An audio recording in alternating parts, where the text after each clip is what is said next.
படைத்த உமது இறைவனின் பெயரால் ஓதுகிறாங்க.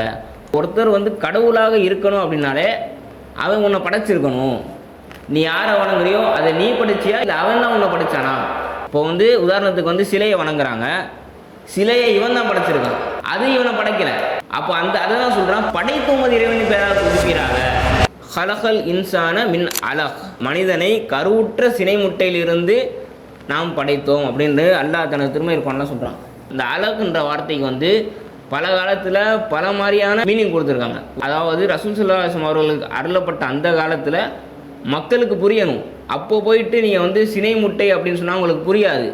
அப்போ அந்த காலத்தில் அலகுன்றது அவங்க ஏற்றுக்கிட்டாங்க, ரத்த கட்டி அப்படின்றத ஏற்றுக்கிட்டு அவங்க நம்மளுக்கு குரானை கடத்துகிறாங்க. அலகுன்றதுக்கு நிறைய மீனிங் இருக்குது. அந்த ஒரு மீனிங் வந்து ரத்த கட்டி, சினை முட்டை, அட்டை போன்ற வடிவிலான அந்த ஒரு ஷேப்பு அப்படின்ட்டு அதில் பல வடிவு இருக்குது. மாரிஸ் புகைல் அப்படின்ற ஒரு அறிஞர், அவர் என்ன பண்ணுறாருன்னா இந்த கிறிஸ்டியானிட்டிக்கும் இஸ்லாமத்துக்கும் உள்ள அறிவியலில் வந்து அவர் கம்பேர் பண்ணுறாரு, எதில் வந்து அறிவியல் அதிகமாக இருக்குது அப்படின்ட்டு அவர் கம்பேர் பண்ணும்போது அவர் தான் வந்து இந்த மாதிரி பார்க்குறாரு. குரான் வந்து எல்லாத்தையுமே வந்து அறிவியலை கரெக்டாக சொல்லிட்டு வருது, இதில் ரத்த கட்டின்னு வருதே, அப்படி ஒரு ஸ்டேஜே வந்து இந்த மனிதனை படைக்கும் போது கிடையாதே அப்படின்னு அவர் யோசிக்கிறாரு.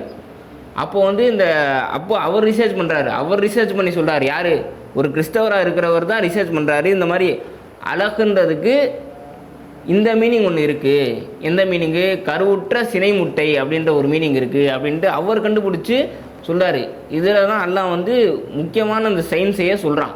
கருவுற்ற சினை முட்டையிலேருந்து நாம் மனிதனை படைத்தோம் அப்படின்னு சொல்கிறான். கருவுற்ற சினை முட்டை வந்து உதாரணத்துக்கு வந்து எப்போ விந்து செலுத்தப்படுதோ அப்போது வந்து அது வந்து வேகமாக போய் கருவுற்ற சினை முட்டையில் வந்து தாக்கும்.